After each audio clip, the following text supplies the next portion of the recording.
بسم اللہ الرحمن الرحیم۔ السلام علیکم، میں ہوں ماجد شبیر اور آپ سے مخاطب ہوں چکوال گوٹ فارم سے۔ جن کے خواب بڑے ہوتے ہیں ان کے امتحان بھی بڑے ہوتے ہیں، مگر مسئلہ یہ ہے کہ ہم جنت میں بھی جانا چاہتے ہیں اور مرنا بھی نہیں چاہتے۔ یاد رکھیں، ہر کامیاب شخص کے پاس ایک تکلیف دہ کہانی ہوتی ہے اور ہر تکلیف دہ کہانی کا انجام کامیابی ہوتی ہے۔ جو بندہ برداشت کر گیا وہ جیت گیا۔ بڑا سوچیں، بڑا خواب دیکھیں۔ کہا جاتا ہے کہ اگر لوگ آپ کے خوابوں پر ہنستے نہیں ہیں تو اس کا مطلب یہ ہے کہ آپ کے خواب بہت چھوٹے ہیں۔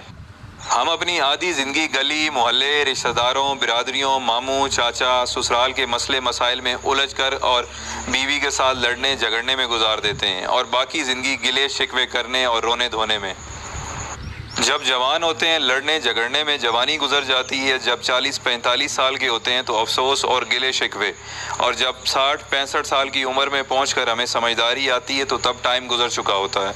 حد تو یہ ہے کہ دوسروں کو بے عزت کرنا، تانا دینے کو ہم سمجھداری اور اچیومنٹ سمجھتے ہیں۔ آپ خود سوچیں، یہ بیہیویئر، یہ سمجھداری ہمیں کہاں لے جائے گی؟ یقیناً دنیا اور آخرت میں ناکامی کی طرف۔ ان چھوٹے چھوٹے مسائل میں الجھنے کی بجائے ہمیں اپنی سوچ کو بڑا کرنا چاہیے اور بڑے خواب دیکھنے چاہیے۔ کامیاب لوگ خوش قسمت نہیں، محنتی، مستقل مزاج، بہادر، رسک ٹیکر اور خود پر یقین رکھنے والے ہوتے ہیں۔ انہیں ذرا سی بھی فکر نہیں ہوتی کہ لوگ کیا کہیں گے، وہ گونگے بہرے ہو جاتے ہیں۔ انہیں کچھ دکھائی نہیں دیتا سوائے اپنی منزل کے، اپنے گول کے۔ ڈاکٹر عبدالکلام صاحب کا ایک کوٹ ہے کہ خواب وہ نہیں جو آپ سوتے ہوئے دیکھتے ہیں، بلکہ خواب وہ ہیں جو آپ کو سونے نہیں دیتے۔ سب سے پہلے آپ وجہ تلاش کریں کامیاب ہونے کی، کہ آپ کیوں کامیاب ہونا چاہتے ہیں، کیونکہ یہی وجہ آپ کو ہمت دے گی، حوصلہ دے گی جب آپ تھک جائیں گے۔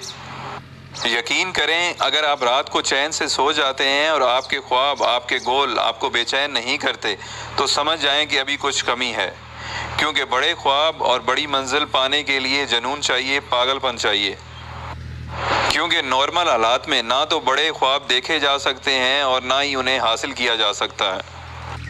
آپ دیکھ لیں، جتنے بھی بڑے بزنس مین ہیں یا کسی بھی فیلڈ کے کامیاب لوگ ہیں، انہوں نے بڑے خواب بہت ہی مشکل حالات میں، چھوٹے گھروں میں، غربت میں دیکھے۔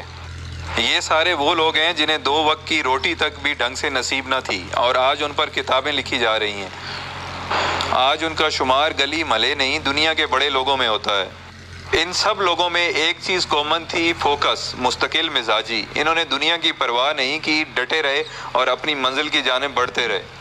سوچنے کی بات یہ ہے کہ آج ایسی کون سی چیز ہے جو ہمیں آگے نہیں بڑھنے دے رہی، ہمیں بڑا سوچنے نہیں دے رہی، ہمیں بڑا خواب نہیں دیکھنے دے رہی؟ جبکہ آج ہمارے پاس ٹیکنالوجی ہے، وسائل ہیں، آسانیاں ہیں، پھر بھی ہم رو رہے ہیں۔ میرے خیال میں اس کی ایک ہی وجہ ہے، وہ ہے ناکامی کا ڈر۔ ہم کمفرٹ زون سے باہر نہیں آنا چاہتے، اور یقین کریں یہ کمفرٹ زون میں سوائے گھٹن کے، سوائے ذلت کے کچھ بھی نہیں۔